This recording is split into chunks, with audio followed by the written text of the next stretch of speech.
এবারে আসি মেষ লগ্নে জাতক জাতিকাদের 2025 কেমন যাবে। মেষ লগ্নে জাতক জাতিকারা যারা বাড়ি কিনবেন, জমি কিনবেন বলে ঠিক করেছেন, তাদের এবছরে উইশ ফুলফিলমেন্ট হয়ে যাবে। যাদের গাড়ি আছে তারা একটু সাবধানতা অবলম্বন করে চলবেন।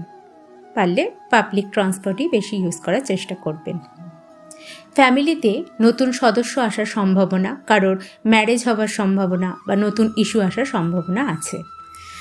পারিবারিক অশান্তি হওয়ারও একটু চান্স আছে। একটু বুঝে শুনে কথা বলবেন। নিজের শরীর স্বাস্থ্যের দিকে একটু নজর রাখবেন। অশান্তির দিক থেকে নিজেকে এড়িয়ে রাখবেন। মেষ লগ্নের জাতক জাতিকারা যাদের অফিসে প্রমোশন হওয়ার কথা আছে, তাদের এবছর প্রমোশন হয়ে যাবে।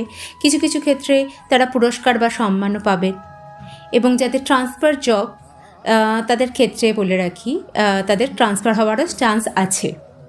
মেষ লগ্নের জাতক জাতিকারা যারা অকাল্টে আছেন, তাদের জন্য এবছরও খুব ভালো।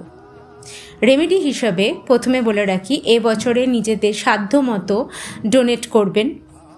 একটা লক্ষ্মীর ভার বছরের শুরু থেকে মেনটেন করবেন এবং বছরের শেষে গিয়ে সেই লক্ষ্মীর ভারে যা জমবে তা নিজের পরিবারের বা কারোর কোনো পুজো মণ্ডপে বা নিজের পরিবারের যে ইষ্টদেব দেবী আছে তাদের জন্য কিছু জিনিসপত্র কেনার চেষ্টা করবেন।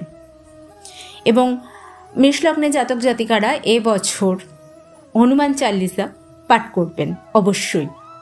ফিফথে কেতুর গোচর হওয়ার জন্য যারা অলরেডি ম্যারিড এবং যাদের সন্তান সন্ততি রয়েছে, তাদের উচিত এবছর প্রত্যেক মাসে 12 জন বাচ্চার কিছু বই খাতা যা যা দরকার আছে, অবশ্যই সেই বাচ্চারা যেন নিডি পিপল হয়, অর্থাৎ গরিব বাচ্চা হয়, তাদেরকে নিজেদের সাধ্যমতো এই বই খাতা পেন এগুলোকে যেন দান করে থাকেন। সকলে ভালো থাকবেন। রাধে রাধে।